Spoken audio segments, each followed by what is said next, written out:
IIT mini college में आपका स्वागत है। आज आपके नई वीडियो आ चुकी है। जैसे कि मैंने आपको लास्ट वीडियो में बताया था कि मैं आज आपको क्लास 12th इकोनॉमिक्स का समष्टि अर्थशास्त्र का यानी कि मैं आपको जो पढ़ाने जा रहा हूं आज वो होगा 5th चैप्टर।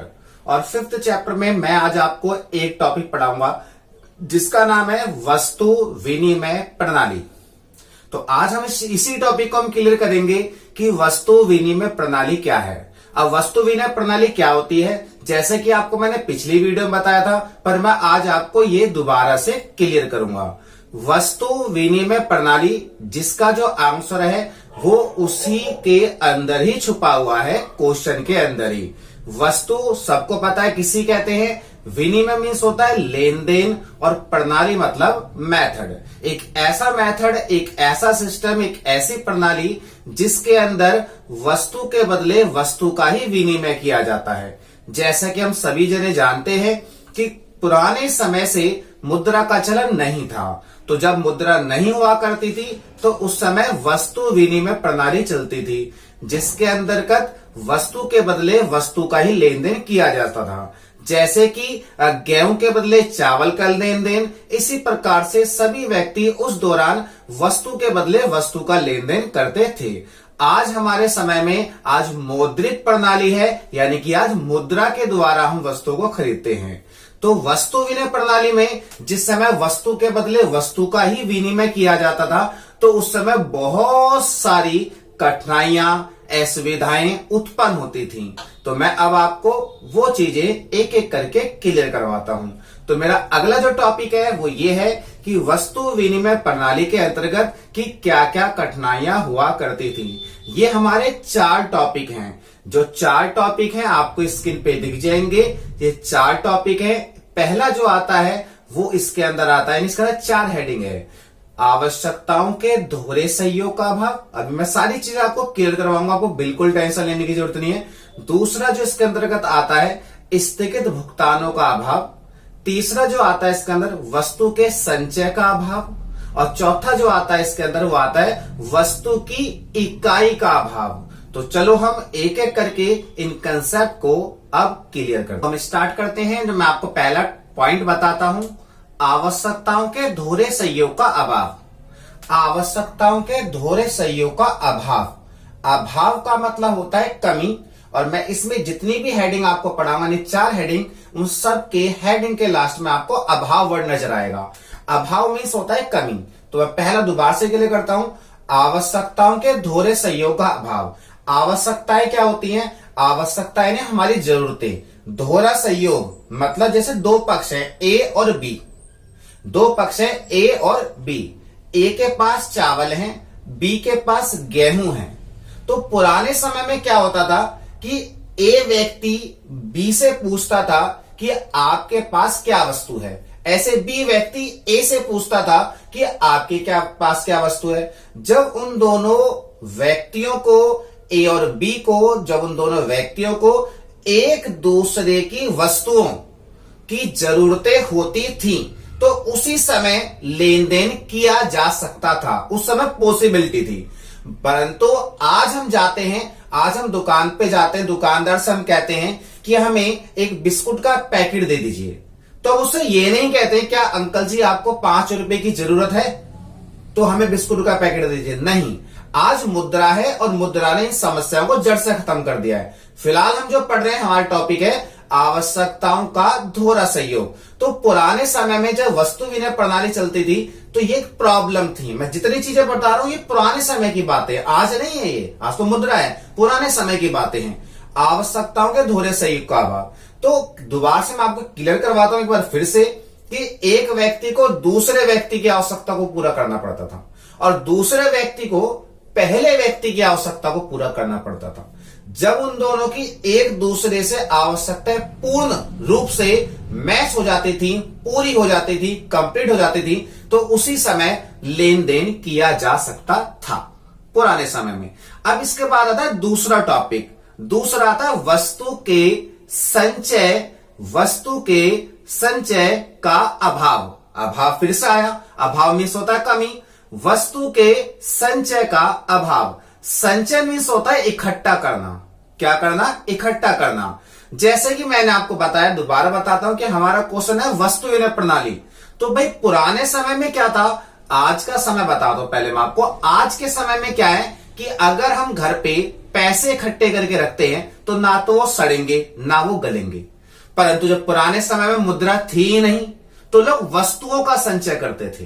तो वस्तु विनिमय प्रणाली में वस्तुओं का संचय करते थे उस समय। तो वस्तुओं को जब वो एक लंबे समय तक इकट्ठा करते थे तो वो अपने आप ही सड़ तथा गल जाते थे, जिस कारण से कहा गया कि वस्तुओं का संचय करना अत्यंत क्या होता था, कठिन होता था। आप सभी को पता होगा कि अगर आप घर पे एक लंबे समय तक के लिए किसी वस्तु को इकट्ठा करोगे, वस्तु मतलब जैसे खाद्यान्न पदार्थ हैं जिनको उस समय नाशवान वस्तुएं कहा जाता था। नाशवान वस्तुओं से हम कहते हैं गेहूं, चावल, दाल, जो अपने आप ही कुछ समय बाद नष्ट हो जाती हैं।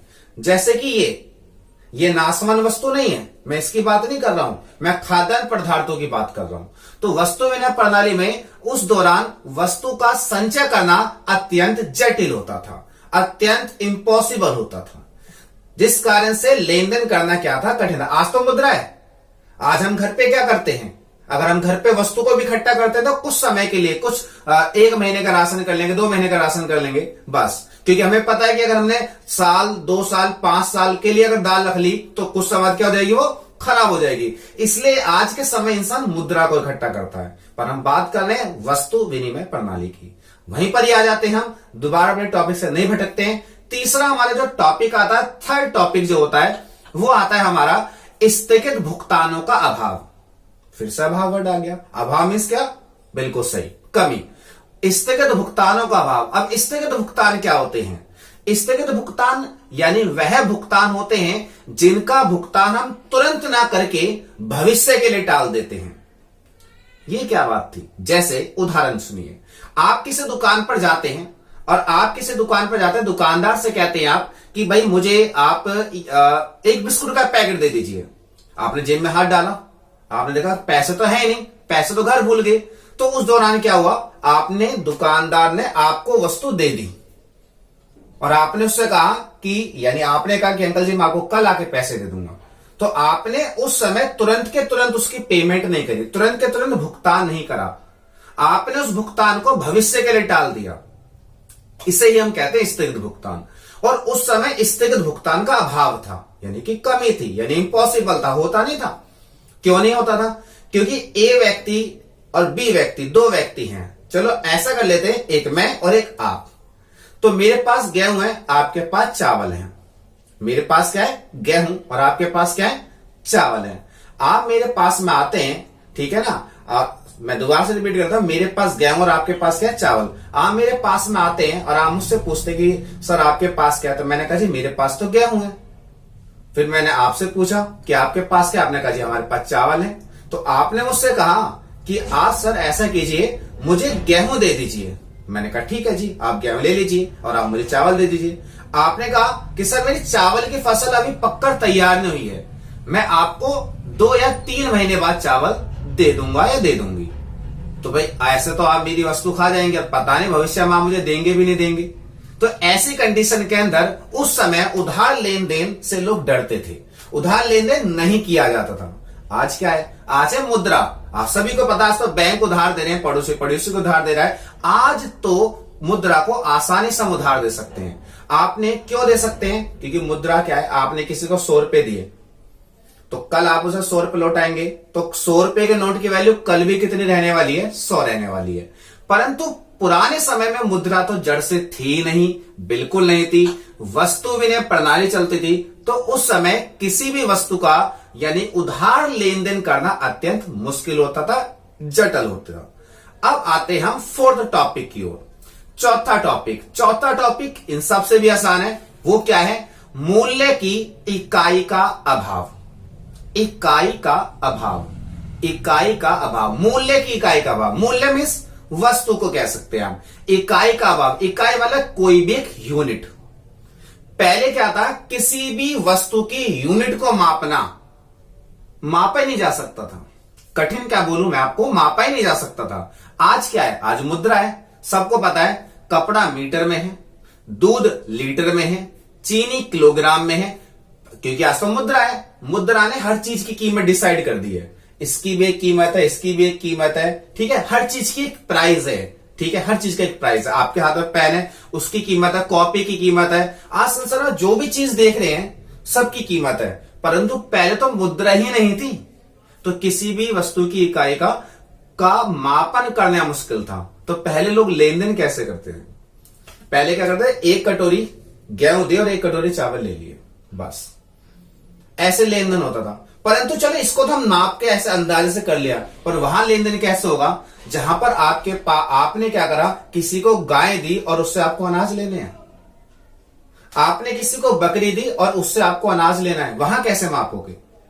तो यही तो प्रॉब्लम थी, यही तो कठिनाइयां हैं वस्तु विनिमय प्रणाली की, कि उस समय किसी वस्तु की इकाई को मापना अत्यंत क्या होता था, जटिल होता था। तो मुझे लगता है आपको आज की वीडियो बहुत अच्छे से समझ में आई होगी, और अगर आपको समझ में कोई भी अगर आपकी इंक्वायरी है तो आप मुझे व्हाट्सएप पे इंक्वायरी कर सकते हैं। मेरे नंबर आपको दिख भी रहा, यहां पर भी दिख रहा होगा, यही मेरा नंबर है, कॉन्टेक्ट नंबर है व्हाट्सएप पे। और अगली वीडियो जल्द से जल्द आएगी, ठीक है। थोड़ा सा घर पे अब तो खैर खाली है सभी जने, तो आप इस चीज का याद रखें कि घर पे रहें, सुरक्षित रहें, सेफ रहें, इधर उधर बिल्कुल भी ना निकलें। अगर कोई बहुत ज्यादा जरूरी ही काम है तो आप घर से बाहर निकलें, ठीक है। धन्यवाद, और सभी बच्चों को वीडियो देखने के लिए बहुत बहुत धन्यवाद। मैं चाहता हूं कि आप इस वीडियो को लाइक करके जरूर जाएं और इसको अपने क्लासमेट को जरूर शेयर करें, अपने टीचरों को शेयर करें, ताकि उन बच्चों को भी सीखने का मौका मिले, ठीक है। धन्यवाद।